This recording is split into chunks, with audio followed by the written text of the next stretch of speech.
Hello everyone. Welcome back to maths models YouTube channel. మనము number సిస్టంలో చూడండి, 2 సంఖ్యల మధ్య భేదం అంట 1365 అంట. వాటిలో పెద్ద సంఖ్యను చిన్న సంఖ్యతో భాగిస్తే శేషం 15 వచ్చింది. భాగఫలం 6 వచ్చింది. అయినా దత్త సంఖ్యలో చిన్న సంఖ్యను కనుక్కోండి అంటున్నాడు. ఇక్కడ చూడండి, 2 సంఖ్యల మధ్య భేదము 1365 అంటున్నాడు. చూడండి, 2 సంఖ్యల మధ్య భేదం 1365 అంటున్నాడు.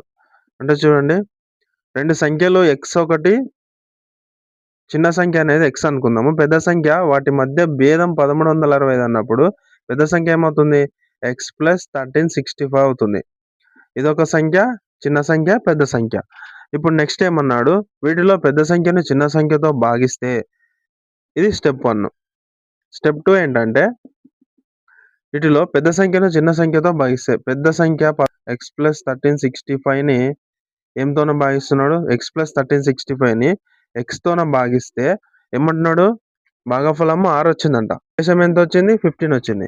ఇప్పుడు వీటితోన మనము ఆ సంఖ్యను కనుక్కోవచ్చా? స్టెప్ 3లో ఏం చేస్తామంటే, విభాజ్యం x + 1365 అనేది విభాజ్యం విభాజకము ఇంటూ భాగఫలము ప్లస్ శేషం వస్తుందా?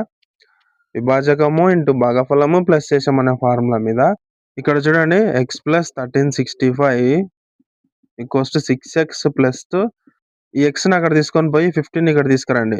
xని అక్కడ తీసుకపోతే 6x - x ఎంత? 5x. ఈ 1365 నుంచి 15 పోతే ఎంత? 1350 వస్తుంది. అప్పుడు చూడండి, 5 1 జా 5 2 జా ఎంతొచ్చింది? x = 270 అనేది ఆన్సర్ అవుతుందన్నమాట. అంతే సింపుల్. ఫస్ట్ 2 సంఖ్యల మధ్య భేదం అనేది 1365 అన్నాడు కాబట్టి చిన్న సంఖ్య x అనుకుంటున్నాను. తర్వాత x + 1365 అనేది పెద్ద సంఖ్య అనుకుంటున్నాడు. ఏమన్నాడు? వీటిలో పెద్ద సంఖ్యను చిన్న సంఖ్యతోనే భాగించాలన్నాడు. పెద్ద సంఖ్యను చిన్న సంఖ్యతోన భాగిస్తే భాగఫలం 6 వచ్చిందన్నాడు. శేషం వాడే ఇచ్చినాడు. కాబట్టి నెక్స్ట్ ఏం చేసినాను? విభాజ్యం విభాజకము ఇంటూ భాగఫలము ప్లస్ శేషంలో ప్రతిక్షేపిస్తే వీటిని మనకు ఆ సంఖ్య ఏంటిదో వచ్చింది.